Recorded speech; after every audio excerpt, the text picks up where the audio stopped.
सभी भाई बहनों को जय मसीह की। लगन ministry YouTube Bible Hindi story व वचन चैनल पर आपका वेलकम, आपका स्वागत करते हैं। प्रभु यीशु की कृपा आपके परिवार पर हमेशा बनी रही। सारी आदर और महिमा प्रभु यीशु को मिले। प्रभु यीशु के अनुग्रह से आज हम एक नई कहानी लेकर आए हैं।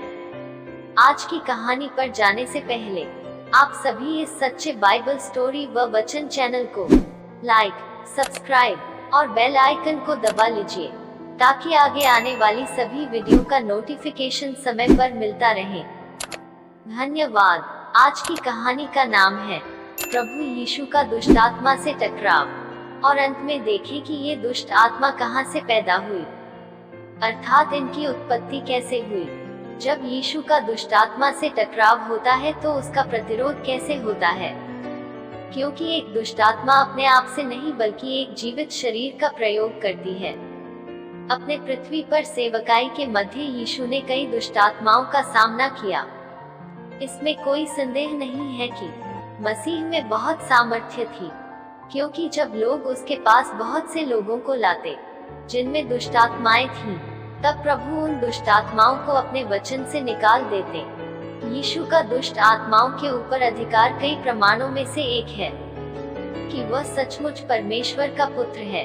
वे दुष्ट आत्माएं जिनका सामना यीशु के साथ हुआ जानती थी कि यीशु कौन है, और वे उससे डरती है और कहती थी, हे परमेश्वर के पुत्र, हमारा तुझसे क्या काम? क्या तू समय से पहले हमें कष्ट देने आया है? और ये दुष्ट आत्माएं अपने अंत को जानती थी, जो कि दुख से भरा होगा। आमीन, हालेलुया। आज की ये कहानी बड़ी ही रोमांच से भरी है। उससे पहले हम जान लेते हैं कि दुष्ट आत्मा से ग्रस्त व्यक्ति कैसा व्यवहार करता है। बाइबल दुष्ट आत्मा से जगड़े और प्रभावित लोगों के कुछ उदाहरण देती है। कैसे एक दुष्ट आत्मा किसी को अपने अधीन करती है। बाइबल कुछ उदाहरणों में दुष्ट आत्मा से जगड़े होने पर बोलने में असमर्थ होना, मिर्गी के लक्षण, अंधापन आदि का होना मिलता है। अन्य घटनाओं में यह किसी व्यक्ति को बुरा करने के लिए प्रभावित करता है, जैसा कि गिरासेनियों का दुष्ट आत्मा से जकड़ा हुआ व्यक्ति, जिसे बहुत सी दुष्ट आत्माओं ने जकड़ा हुआ था। उसके पास असाधारण शक्ति थी और वह कब्रों में नंगा रहता था। तो जब यीशु का उससे टकराव होता है तो उस दुष्ट आत्मा की क्या हालत होती है, और क्या दुष्ट आत्मा ग्रस्त व्यक्ति बच जाता है? आमीन। इस कहानी में दुष्ट आत्मा के पास पहुंचने से पहले चेलों के साथ एक बहुत बड़ी घटना घटती है, जैसा कि बाइबल में लूका 8 अध्याय में 22 वचन के अनुसार। एक दिन यीशु और उसके चेले एक नाव पर चढ़े और उसने उनसे कहा, आओ हम झील के उस पार चलें। तब वे नाव में रवाना हो गए, मगर सफर के दौरान यीशु नाव में सो गया। तब झील में भयंकर तूफान उठा और उनकी नाव में पानी भरने लगा। उनकी जान खतरे में थी। चेले उसके पास आकर उसे जगाने लगे, स्वामी, हे स्वामी, हम नाश होने वाले हैं, हम मरने वाले हैं। तब यीशु उठे और चारों तरफ देखा। यीशु ने उठकर आंधी और उफनती लहरों को डांटा और वे उसी वक्त शांत हो गए और सन्नाटा छा गया। फिर उसने चेलों से कहा, कहाँ गया तुम्हारा विश्वास? मगर उन पर डर छा गया और वे ताज्जुब करने लगे और एक दूसरे से कहने लगे, आखिर यह कौन है जो आंधी और पानी तक को हुक्म देता है और वे उसकी मानते हैं?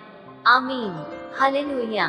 फिर वे किनारे पर गिरासेनियों के देश में पहुंचे, जो उस पार गलील के सामने है, जहां पर यीशु का सामना एक दुष्ट आत्मा ग्रस्त व्यक्ति से होता है। और जब यीशु उतरकर किनारे पर आया तो पास के शहर का एक आदमी उससे मिला, जिसमें दुष्ट आत्मा थी। वह बहुत समय से बिना कपड़ों के घूमता था और घर में नहीं बल्कि कब्रों के बीच रहता था। शहर वालों ने उससे बाहर निकाल रखा था। जब उसने यीशु को देखा तो वह जोर जोर से चीखने लगा और उसके आगे गिरकर चिल्लाने लगा, हे यीशु, परम प्रधान परमेश्वर के बेटे, मेरा तुझसे क्या काम? मैं तुझसे विनती करता हूँ, मुझे कष्ट और पीड़ा मत दे। क्योंकि यीशु उस दुष्ट आत्मा को हुक्म दे रहा था कि वह उस आदमी में से निकल जाए। दुष्ट आत्मा ने कई बार उस आदमी को अपने कब्जे में किया। उस आदमी को बार बार जंजीरों और बेड़ियों से बांधा जाता था। और उसकी पहरेदारी की जाती थी, मगर वह उन बंधनों को तोड़ देता। दुष्ट आत्मा उस आदमी को भगाए फिरता था और सुनसान जगहों में ले जाता। यीशु ने उससे पूछा, तेरा नाम क्या है? उसने कहा, सेना, क्योंकि उसमें बहुत सारे दुष्ट आत्माएं समाई थी। वे यीशु से विनती करते रहे कि वह उन्हें अथाह कुंड में जाने का हुक्म न दे। वहीं पहाड़ पर बहुत सारे सुअर चर रहे थे, इसलिए सेना ने यीशु से विनती की कि वह उन्हें सुअरों में समा जाने दे, और तब यीशु ने उन्हें जाने दिया। तब सारी दुष्ट आत्माएं उस आदमी में से बाहर निकल गई और उन सुअरों में समा गई। तब सुअरों का पूरा झुंड बड़ी तेजी से दौड़ा और पहाड़ की कगार से नीचे झील में जा गिरा और सारे सुअर डूबकर मर गए। जब सुअर चराने वालों ने देखा कि क्या हुआ है, तो वे भाग गए और उन्होंने जाकर शहर और गांव में इसकी खबर दी। जो हुआ था उसे देखने के लिए लोग आए। जब शहरवासी यीशु के पास आए, तो उन्होंने देखा कि वह आदमी जिससे दुष्टात्मा निकली थी, कपड़े पहने और बिल्कुल ठीक दिमागी हालत में यीशु के पैरों के पास बैठा है। यह देखकर लोग बहुत डर गए। जिन्होंने यह सब अपनी आंखों से देखा, वे लोगों को बताने लगे कि जो आदमी दुष्टात्मा के कब्जे में था, वह किस तरह ठीक हुआ। तब गिरासेनियों के आसपास के इलाकों से आई भीड़ ने यीशु से कहा कि वह उनके यहाँ से चला जाए, क्योंकि उनमें डर बैठ गया था। इसलिए यीशु वहां से जाने के लिए नाव पर चढ़ गया।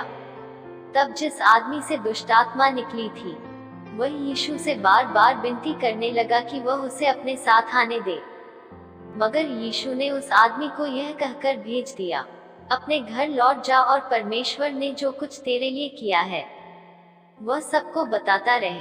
वह आदमी चला गया और पूरे शहर में बताने लगा कि यीशु ने उसके लिए क्या किया है। जब यीशु इस पार आया तो भीड़ ने बड़े प्यार से उसका स्वागत किया, क्योंकि सब उसका इंतजार कर रहे थे।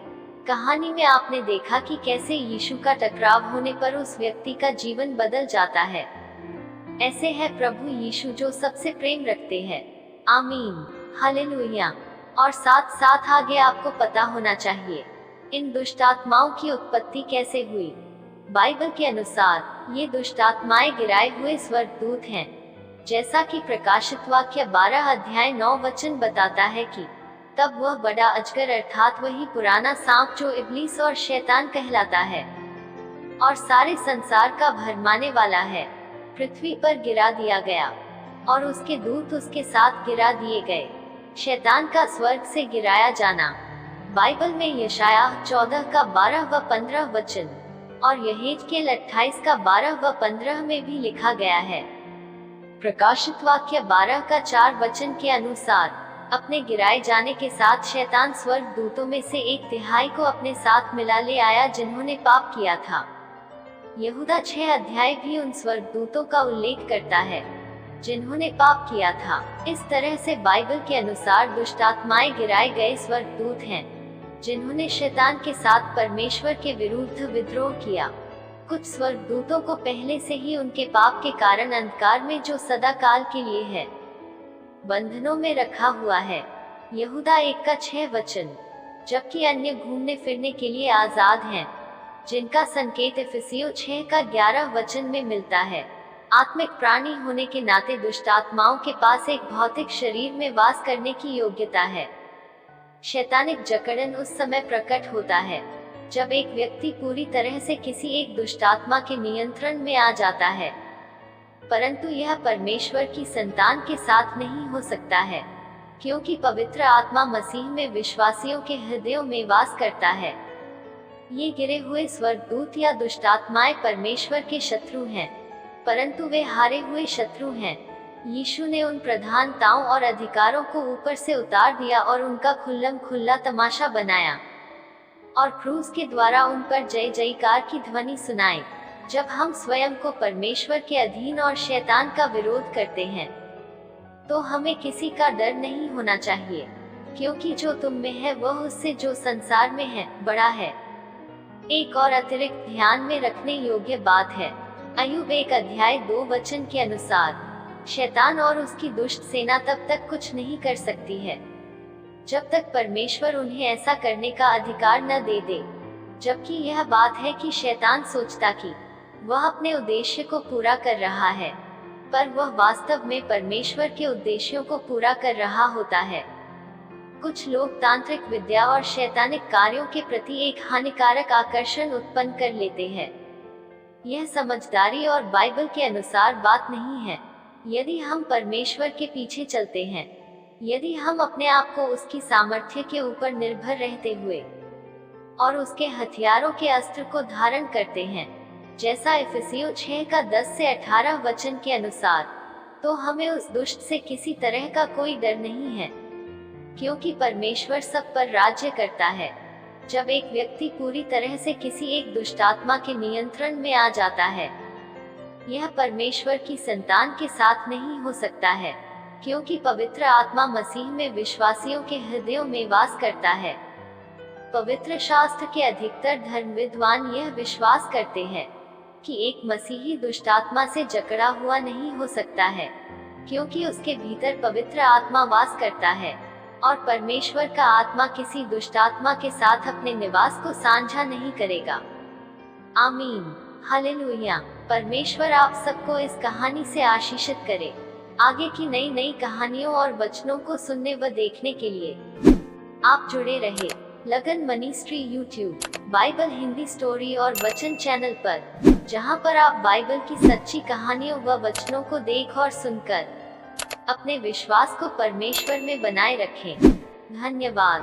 प्रभु यीशु की कृपा आप सब पर बनी रहे। पिता का प्रेम, यीशु का अनुग्रह, पवित्र आत्मा की सहभागिता आप पर और आपके परिवार पर हमेशा बनी रहे। आमीन। सबको जय मसीह की।